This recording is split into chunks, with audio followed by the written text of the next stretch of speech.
All right, let's get started. Hi, folks. This is a re-recording, or I guess a recording of the talk I gave at Develop Brighton on the 11th of July 2024 as part of the Indie Bootcamp sessions. I understand that not everybody was able to be there in person, which is more than understandable, but I figured there's lots of stuff in here that would be helpful to lots of people all over the world, and I wanted to share it with everyone. I've had some requests, so I figured I would put this all down. It is my first time using OBS, so please forgive any audio weirdness. I've tried to match the delay of the audio to my voice as much as possible, but we'll see how it goes. Right, so this talk is titled Why You Don't Need a Publisher for Your Indie Game. Let's get started. A little bit about me. I studied Japanese at university and I wrote my dissertations, both undergrad and postgrad, on Japanese video games. First of all, Persona 5 and its presentation of Japanese youth culture.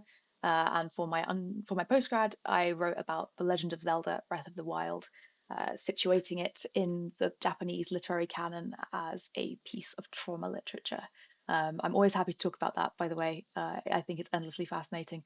So if you'd like to have a really nerdy conversation with me about video games as texts, as cultural artifacts, please shoot me a message. Always happy to talk about that anytime.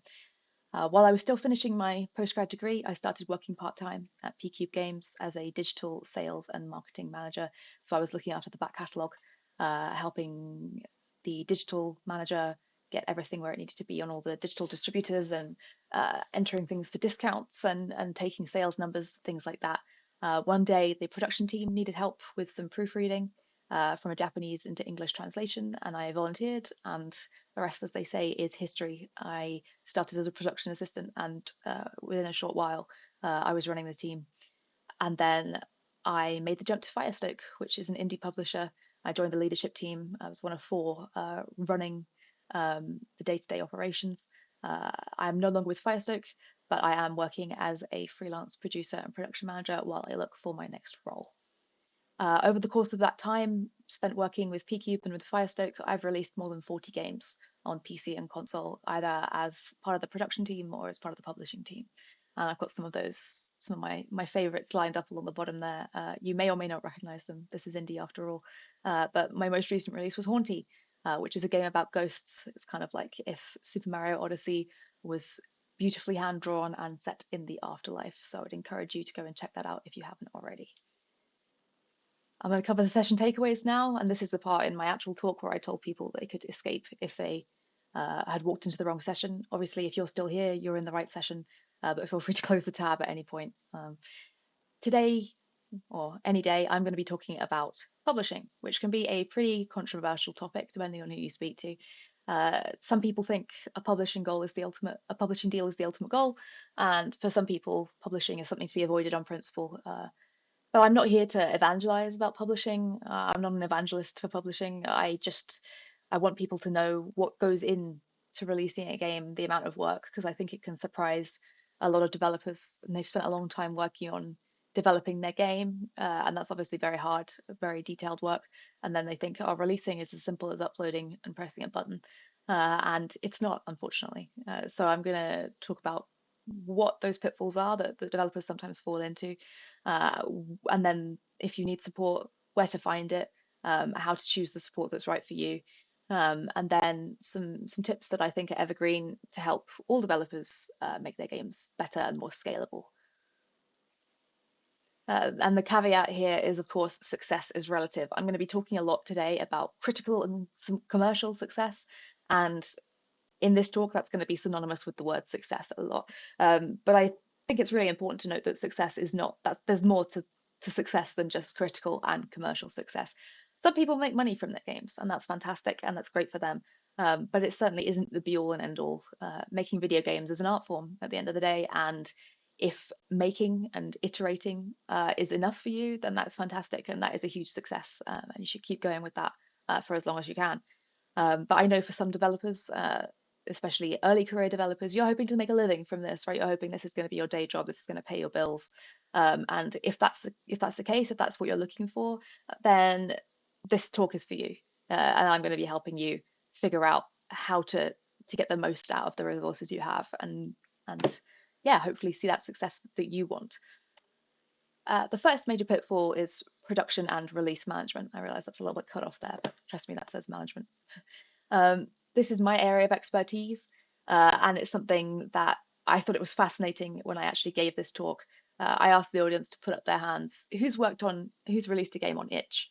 And quite a lot of people put their hands up. Who's released a game on Steam? Some of those people kept their hands up. And then who's released a game here on consoles? Very few. Almost all the hands dropped. There was maybe 5 left in the room of people that had released a game on consoles. And if you've only ever worked on PC, on itch, or on Steam, then it can be very easy to think that, oh, releasing on consoles must be very similar to this. Steam is a very straightforward platform. Valve have done a fantastic job with it. You create your store page, you publish it, you get it approved, and it takes a handful of days. You submit your build, you get it approved, again, a handful of days, because they're really only checking, does this game boot and does it use the Steam APIs appropriately? And then you get a big green button that says release my game, and you do it, and that's it. That's your release. And you'd be forgiven for thinking that other platforms are the same. But you would be wrong. Unfortunately, console platforms are a lot more complicated. There are separate processes for every step of the process for submission, for certification, for publishing. Every platform does it differently, and it can take a huge amount of time and effort if you're not familiar with it. So I've prepared some example platforms to tell you about sort of where those friction points might be, and what to look out for. This is by no means exhaustive. If you'd like to talk more about what you should know about a specific platform, please get in touch with me and we can chat it out. This is just a very general overview. The first platform we've got here is platform A, which this got a good laugh out of the room when I said it's a beloved handheld platform, and everyone immediately knew exactly what I was referring to. So I'm not slick. But the big drawback with platform A and its submission process is the store page system. On Steam, you get your store page up first, right? You can submit some screenshots and a little bit of text to Steam and get your store page live within days, even if your game is nowhere near finished, because that helps start building interest. People can start wishlisting people. It's in the hearts and minds of the general player base as soon as you publish a store page on Steam. But that is not the case on Platform A. On Platform A, store pages can only be submitted and approved and published after your actual game build has already been approved. And that usually happens pretty late in the process. We're talking months, if not weeks, before release. So that's, if you're not prepared for that and you're not going to be able to get your visibility going the way you wanted, that can be pretty disappointing and pretty confusing to a lot of people. Another thing is that the store pages are split into 5 different regions. So it's not global like it is on Steam. There are 5 different regions, excluding China. And all of those pages need to be submitted separately, approved separately, and all of them have different requirements. They require different kinds of image assets. They require different languages for the store text. And you also configure your actual game release through these store pages. So you put in, when you submit the store page, I want this to release on the 15th of July. And I want it to go live at midnight. And you do that through there. But if there's any issues with your store page, say you one of those languages you didn't quite get right, or one of those store page image assets you didn't quite hit the nail on the head with, they're going to ping that back to you and say, hey, fix this. And then after that, there's a minimum turnaround, like 10 business day minimum turnaround. And if your release date is coming up soon, it could cause you to actually miss that release date and have to push everything back. So that can be really catastrophic. And I've seen it happen. I've seen it happen, and people go begging to the platform. And sometimes it works, sometimes it doesn't. Unfortunately, the more clout you have as a developer or the publisher you're working with, the more likely you are to get an understanding ear from the platform. It depends on who you speak to, but ultimately, generally, they're pretty strict and they don't let anyone sneak through. But maybe if you're AAA, they do. I don't know. I've only ever worked in indie. The next platform B. I talked a little bit about certification, but I didn't really expand on it. Certification is the process by which you submit your game build to that specific platform, and their internal QA team tests it for functionality and for compliance. Functionality being, does this app work as intended? Does the game play? Does it run without crashing? Am I able to finish these levels without getting soft locked? That's all functionality. And then compliance is, does my game comply with the guidelines set out specifically by that platform? And some of that is trademark related. So it's, are you using the name of the controllers properly? And some of that is guidelines that they've put in place to protect their hardware. So is this game activating the save system way too much, and is it going to burn out a hard drive? If that's the case, and you're going to get pushed back, they're going to tell you have an issue. And if that issue is labeled as MF, which means must fix, then you have no choice but to go back to the drawing board and fix the stuff that they have given you. Sometimes you can get waivers, but for a lot of compliance stuff, especially, they're not too keen on that. They want to see that the build that you're capable of building to their standards, essentially. The thing about platform B is though you have to book slots for certification. This is the only platform where you have to do that. And so if you get pushed back with an MF issue and you have to rebook your slot, there are certain periods of the year where it gets very, very busy. And so if you logged in right now, it could be 2 or 3 weeks before you're able to book a slot. And again, 2 or 3 weeks doesn't sound like much in the abstract, but when you're staring down the barrel of your release and you're weeks away from launch, 2 or 3 weeks is an absolute nightmare. It's the worst thing that's ever happened to you, and you can't believe no one told you about it before now. That's why I'm here. That's what I'm doing. So beware. And also, Platform B mandates store text in 20 languages. Regardless, your game could just be in English, but they still want 20 languages, and you cannot just put English in all of them. They will they will tell you that's not cool.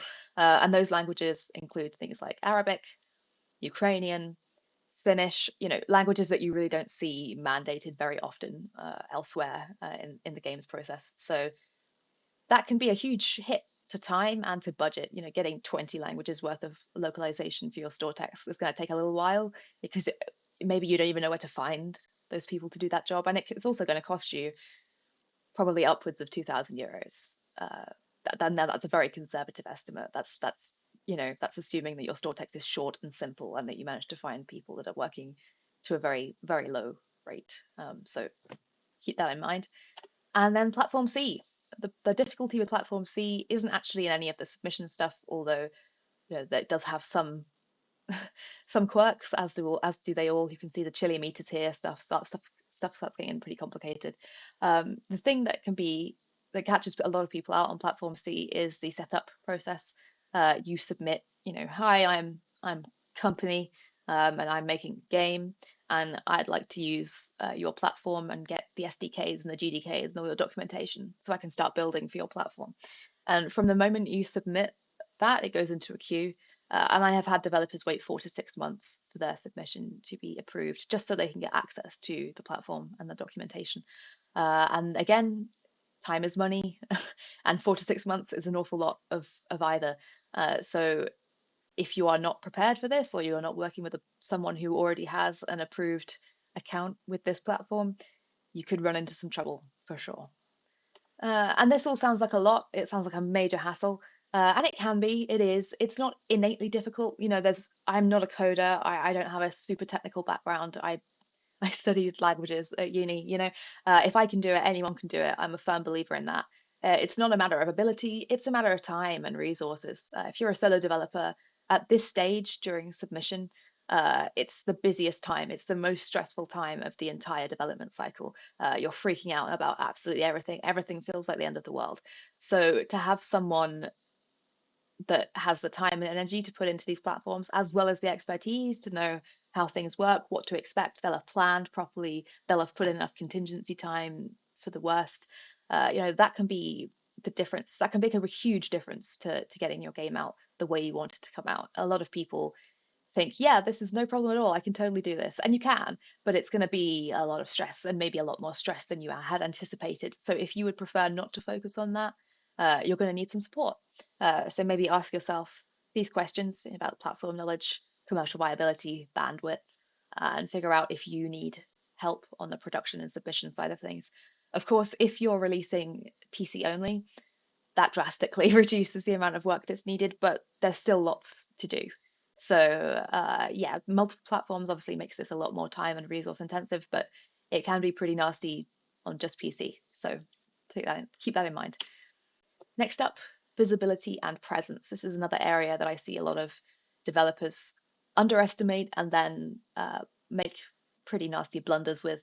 It's worth noting here that I'm not a marketing expert. I'm not a marketer by trade, um, but I've been around and worked very closely with lots of marketing teams during the publishing and game release process. I know what work goes into it, even if I don't know the ins and outs of that work. So I can point it out to you, but there are other people. If you're looking for specific marketing advice, I would advise go seeking out a marketer if you can. The first major time sink is visual assets.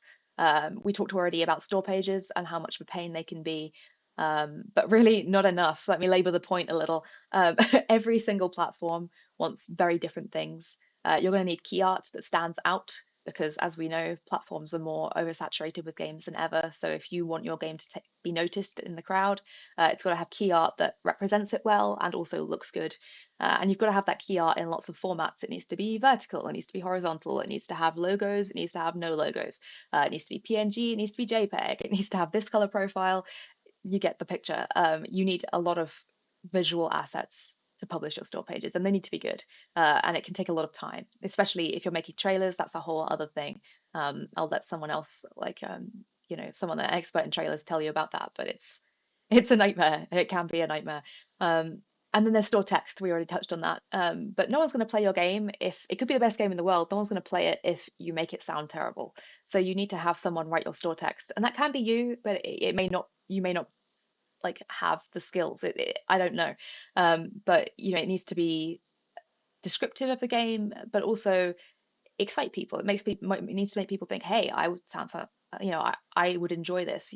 So it needs to be written by someone who understands why this game it would be appealing to the player base that you're seeking out, and speak directly to them in language that they will understand. And that is something that shouldn't be taken for granted, and I see it taken for granted a lot, and it sucks. So don't undersell your game. You've worked very hard on it, so get someone to write the store text who can big it up as much as possible.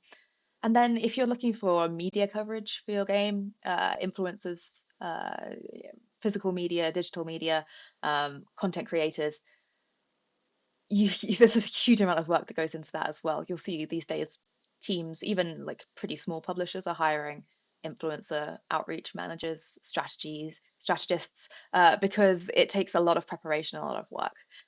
Because when you're pitching to these people, I would just say media, to make it simpler. When you're pitching to the media, they also have their own agenda, right? They need to make sure that their audience, their subscribers, their viewers, are going to be excited by the content they're creating based on your game. So you need to get them thinking, hey, my audience is going to like this. This is going to get me more views. This is going to get me more engagement. And for that, you need to have store text images. You need to be able to offer them something early access, maybe to a part of the game that no one else has seen yet. And just negotiating all of that stuff. It's lots of emails. It's lots of communication, and you need to cast a very wide net. For every 10 people you contact, you have to suspect that probably 9 of those are not going to get back to you. So if you want to have 100 people covering your game, you're going to need to reach out to an awful lot of people. And then there's community building. And I've got down here, indie games live and die by their communities. This is very true. Anyone that I've written this, and this is very true. This is something that anyone in indie will tell you. It can make or break your game to have people hanging out in a Discord, just a handful of people that are going to welcome newcomers, help direct them to the right place to get their issues or their feedback to the right people.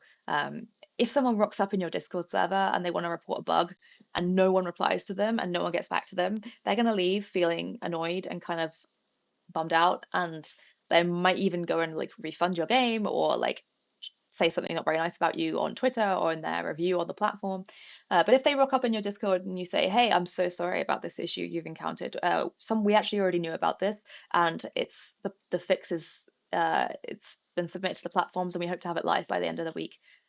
More often than not, that person's going to go, "Oh, thank you so much for letting me know. I'm really sorry to bother you. Like, I love the game so far, and I appreciate that you're doing your best to keep it as high quality as possible and fix the issues that have come up after launch." It turns a really angry gamer into a pussycat, like that. like so quickly. And these are the people, like if you are hoping to build, a career, a lifelong career out of game development, these people are going to remember those interactions, and those interactions are going to stand you in good stead and build a lot of good faith for the rest of your career. So here are some prompts for visibility and presence.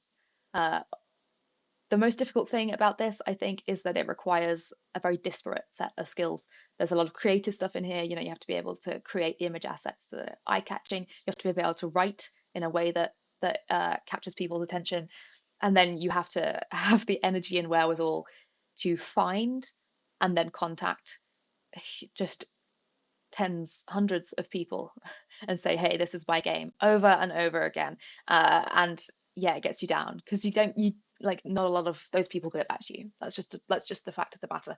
When you're working in indie, their inboxes are full already of people who want them to play their game, want you to play their game. So you've got to you've got to stand out. There's no second opportunity to make a first impression, as they say, and I think that is very true in this instance. If someone sees your game once and goes, then forever your game's going to be in their mind, and you have to do an awful lot of work to change that. So you might need support for visibility and presence to get the most out of your game. You've put a lot of work into it, and you want it to get the best chance of success, right? So consider these things.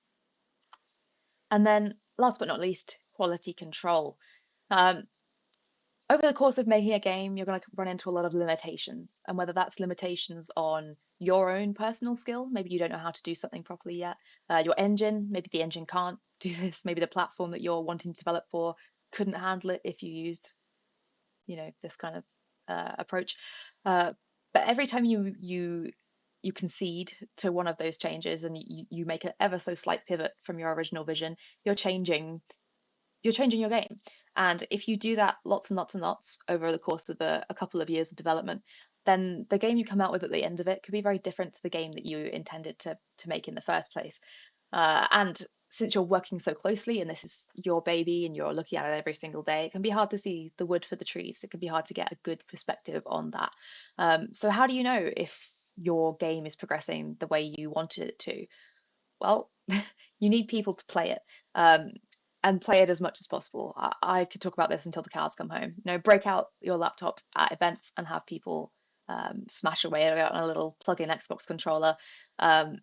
Take it to your Discord server and say, "Hey, gang, got a new level here. What do you think of it?" And these are people that know your game already a little bit, and they maybe are pretty hardcore into the genre, so they'll have some interesting feedback for you, more than likely. And then expert playtesting. So your colleagues, your friends, other game developers, game designers, people who understand the language of games and the sort of the syntax of games, what goes into them.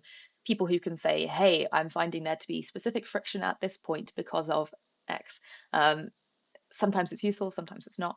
But getting a wide variety of feedback is really important from people who don't know how to, people who just know this feels good, and people who can tell you exactly why it feels good. Um, because the thing is, these people aren't experts on your game. It's not because they're experts that you want their feedback. It's because they aren't. It's because they have absolutely no vested interest in what you're doing. They only care about when the controller's in their hands. Is this fun? Does this feel good?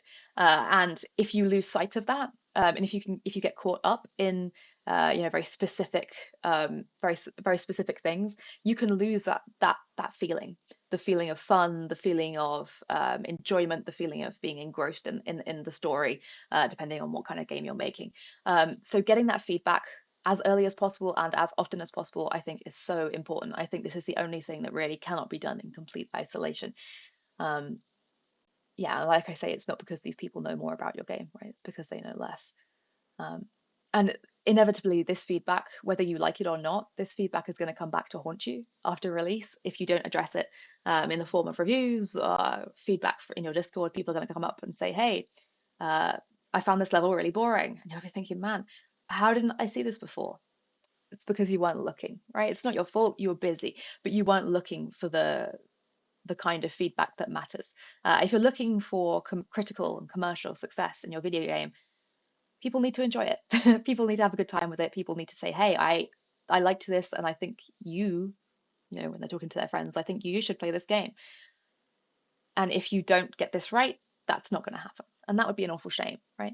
And obviously, not all the feedback you get is going to be useful. You're going to get feedback that's, this change would be out of scope, or this change is, would take me too long, or this is just a terrible idea. But your job as developer is to be able to filter out the good advice from the bad, and cherry pick exactly what's going to get you to where you want to be with your game.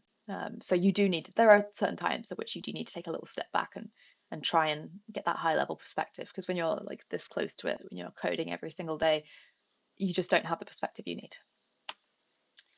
So, what could a publisher do for me? And this is a little segue here, right? Clearly, there's lots that goes into releasing a video game. Hopefully, if you're watching now, you understand that a little better than you did before. Maybe you knew everything already. Good for you. Well done. But if you are, people, if you've not worked with a publisher before, you might be thinking, like, what does a publisher really do? Well, I'll tell you, they do a lot of the things that I've just said are difficult and that you may not have time to do while you're working on your game. A good publisher will have production support. Someone like me, who is a producer, or a production manager, or a project manager, or a release manager, who understands the platforms and their peculiarities, understands, like they speak Steam, they speak platform A, they speak platform B. They know they hit the ground running, they're ready to go. So you don't have to worry about minimum processing times and store text languages, because that person's got your back on that. You can focus on what's important. Marketing and PR, of course, a publisher will either have an in-house team, or they'll be working with an external team who's going to be able to get your game into the hands of the people that matter. And they may even have better connections than you are able to make just by emailing people, or finding YouTubers and just shooting your game over to them. These people probably have a little bit more clout and more connections than you do, if you're brand new to the scene. And then design expertise. This was something that was exciting to me when I was looking at working with Firestoke, and that was that the scouting team are entirely game designers. So after a game is signed, they jump on and can help developers workshop specific mechanics, friction points.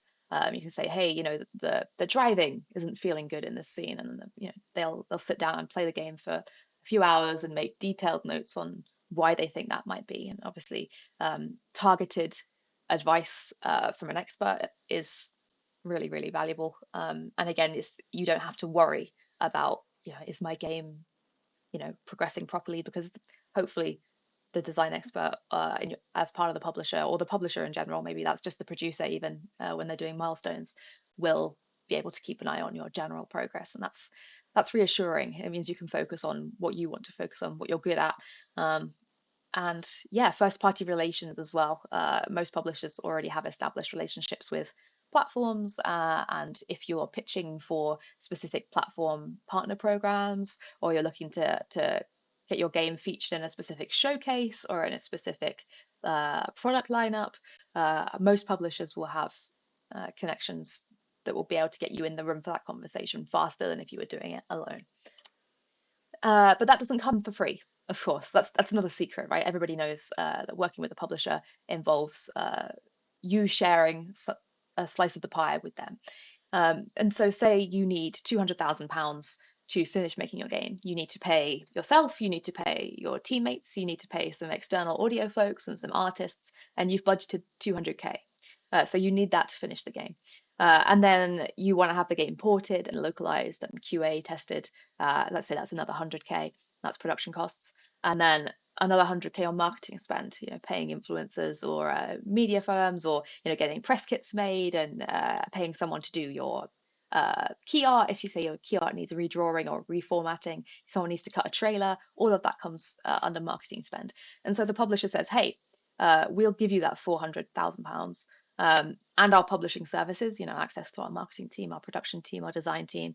And the total amount of money spent is the recoup. That's the recoupable amount. And that is the amount that the publisher is entitled to receive back from the game profits.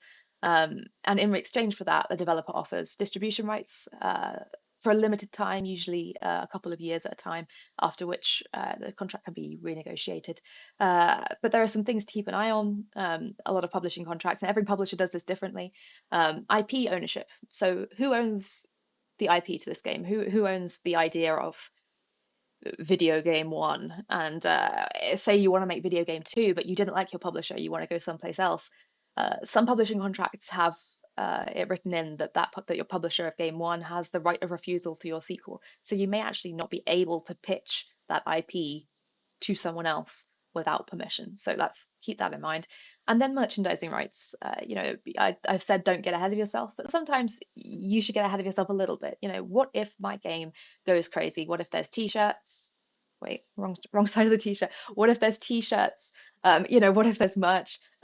Who makes money from that and how much? And figure that out, because obviously not every game makes a lot of money from merchandising, but some do. So you don't sleep on it, is I guess what I'm saying.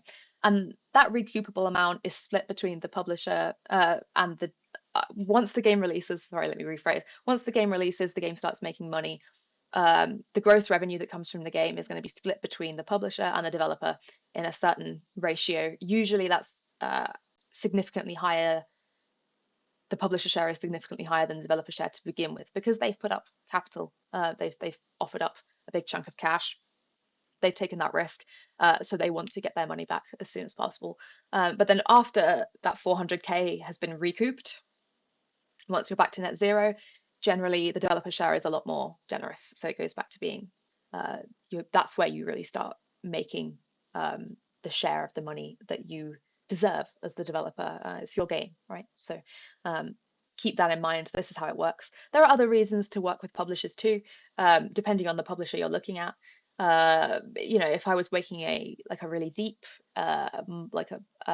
deep resource management strategy game, then I would be looking at someone like Hooded Horse, because they're established, right? They're established in the genre. They know exactly how to sell strategy games, and they've got an established audience there already waiting, including myself. If Hooded Horse brings out something, I think, ooh, a new game to play, and I know it's going to be good because it's Hooded Horse. So if you're looking for that kind of clout, if you're looking for that kind of premium feel, then you might want to choose a certain publisher. But that's entirely up to you. There are other ways to get that kind of impact. It just depends on your game and what feels right to you. But do you need a publisher? No. These days, there are lots of ways to get all of those services and support things that I talked about without a publisher. There are marketing firms, PR consultancies that will do everything sort of as a satellite to you rather than being directly involved in the project. You can hire producers either for your team or an external release manager, someone like myself who can jump on for the last 6 months, say, of development and help you get everything out the door and shipped on time. Design feedback, build it and they will come. Gamers love to tell you everything that they hate about your game. So give them an outlet and they'll do so. Obviously, all of this though costs money, and if you're hoping to take a wage and you're not earning money elsewhere, this is like a full-time thing for you. You're going to need money to live on. But there are other avenues for that than a publisher. You don't need to take a publishing deal to get money. There are things like the UK Games Fund. There are in other countries like Germany, Denmark, Canada. They also have sort of government-funded games programs that will kind of essentially act as a publisher. They'll give you some money and say, we'd like you to feature our name on the front of this, and come and talk to our investors and our PR team about how great this has been for you. So there is a cost, but there are other ways to get money essentially, and you could even find like an angel investor or a private investor if your game pitch is strong enough. You might be able to go, if it's a large enough scale project, you might be able to go directly to an investor. But that, we're talking multi-million pound games at that point, and the likelihood that someone that's looking to make a multi-million pound game doesn't know this already and is watching this talk, I would be very surprised. But if you are high, if you've got any millions to spare, please let me know. But do you need a publisher?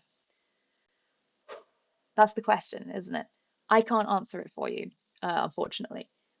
What you need to do is talk it out with your team. I'm assuming you have a team. If it's just you and you're a solo developer, chat to some people you trust. Maybe break out the rubber duck. I have my cats who have given me some great advice over the years, really fantastic. Um, so talk it out with your team and decide on mutual goals and priorities.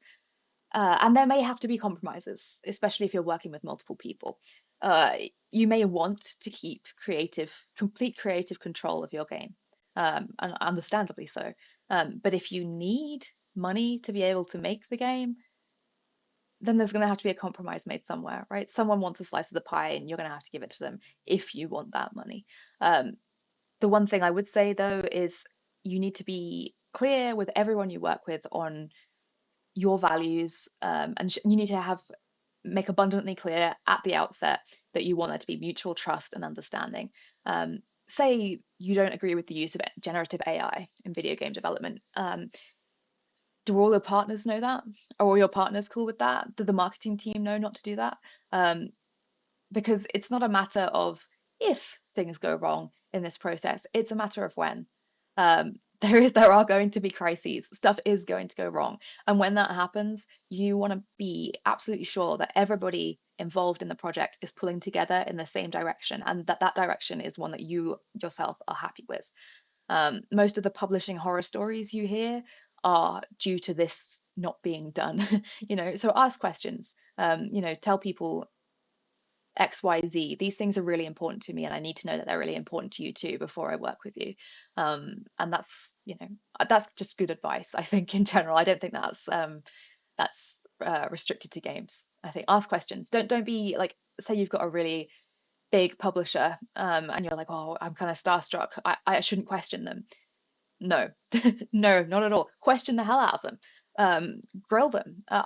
Whenever I'm in a position to be cutting a publishing deal with someone as the publisher, I feel better when they ask questions and they argue and they say, "Hey, I'm not happy with this term," because it means that they care and they have the the analytic capacity to sort of scope things out. I know that down the line we're not going to have issues because they feel comfortable coming to me with their issues now. Um, Ultimately, though, I would say my best advice, and I this got a good laugh when I gave this talk initially last week, because I had just announced that I was no longer with Firestone and that I am going to be moving forward as a freelance producer and production manager. But I did write this talk before that happened, so just bear that in mind. My best advice is get a producer.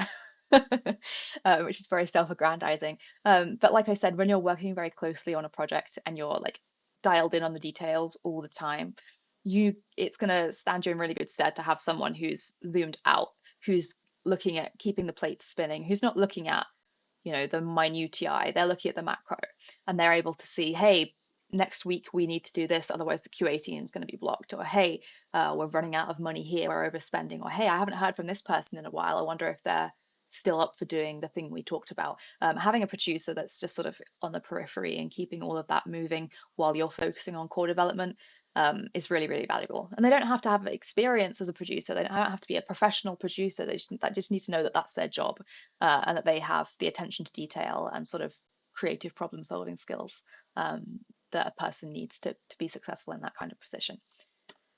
And before we finish, these are some development tips that I think are really important. These are the kind of things that I wish I could just grab everybody by the shoulders and say, please remember this. A lot of this got a lot of people took pictures of this at the talk, so I'm hoping to see in future lots of really solid game dev from all the people in that audience.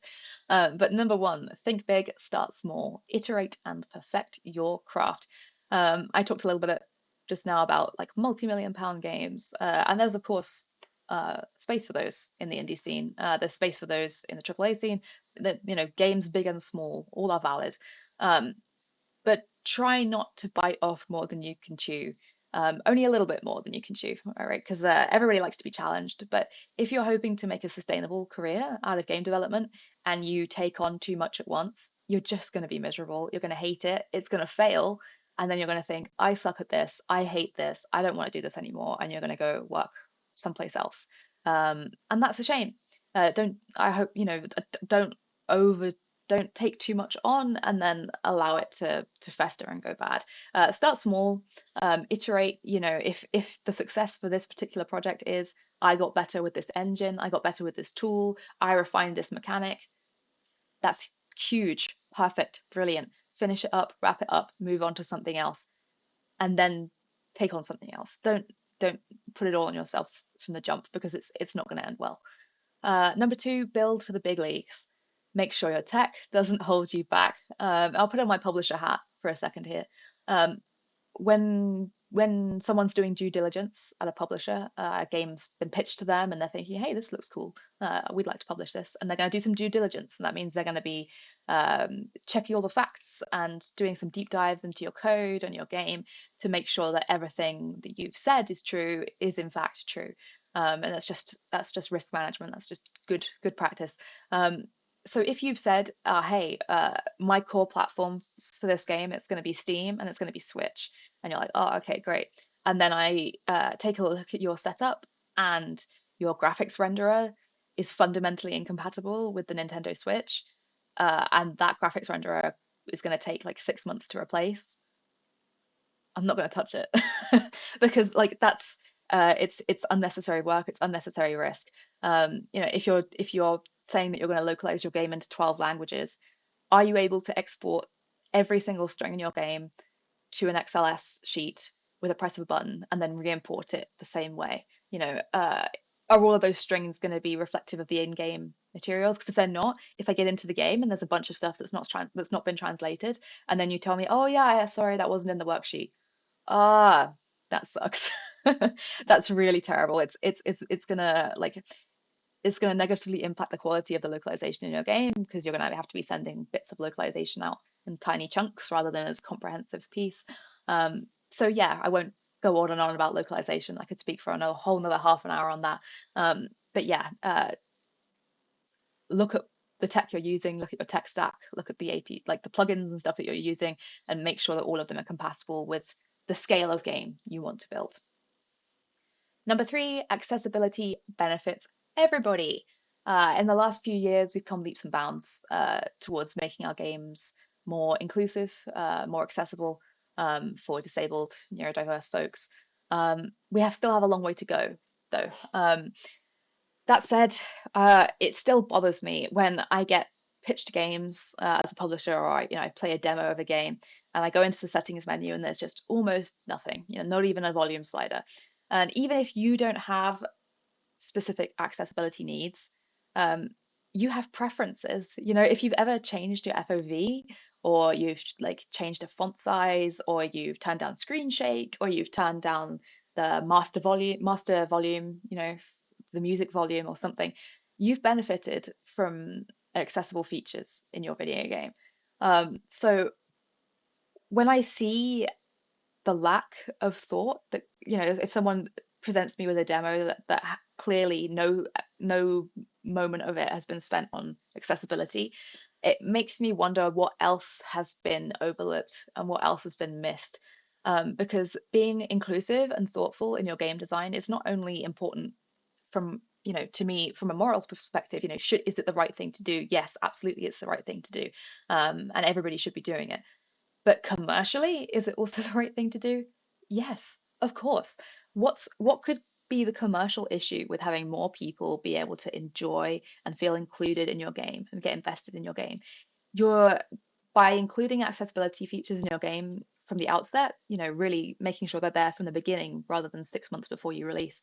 It shows me that you are casting as wide a net as possible for your, you understand what the challenges of the market are right now, and you don't want to do anything that would jeopardize your game's chance of success. So, um, yeah, put accessibility features in your game as soon as possible from day one. It should be the first thing you do. It's much easier to do it if you plan for it rather than try and shoehorn it in at the last minute. So, yeah. And number four, write stuff down. Um, Everybody hates making GDDs. No one likes a game design document. They're really boring, and they feel really self-explanatory. And you have to update them every time you, on the fly, decide to make a change, which, in indie, we talked about it, happens all the time. Um, but if you don't write anything down, then when it comes time to work with other people on your project, and that will happen, whether it's QA testers or localizers or publishing team or a marketing agency that wants to get it into the hands of influencers, and yes, you're going to start to get questions. Where's this collectible? How do I beat this boss? What do these things do? And you could answer all those questions individually, or you could just say, here, here's my PDF of the GDD, and that's going to answer all your questions. A publisher is going to ask for a GDD probably, and like most publishers are going to want one before they sign.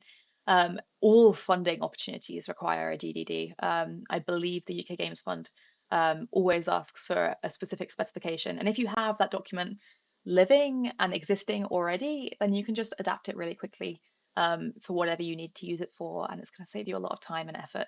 Um, and put in a debug menu, please. From a QA and localization testing perspective, um, it's really important to be able to skip through the game and check that things are displaying as they should be and things are functioning as they should be without spending 40 hours to get to that certain point.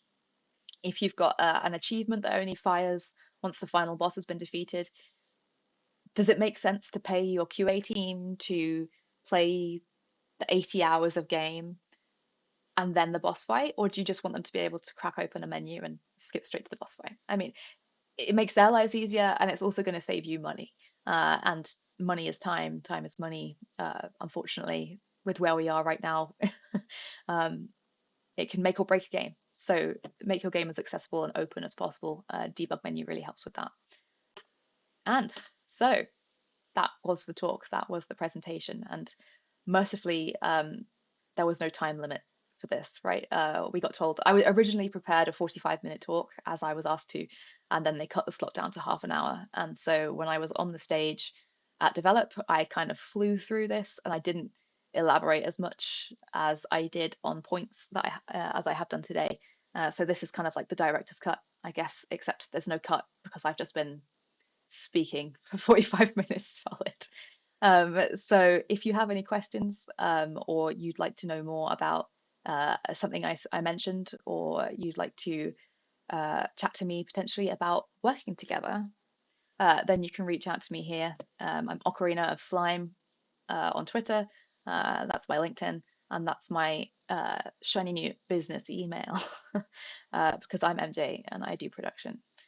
So thank you very much for listening. And if you made it this far, so sorry. But yeah, leave any questions, feedback where you would like to. And thanks again for listening.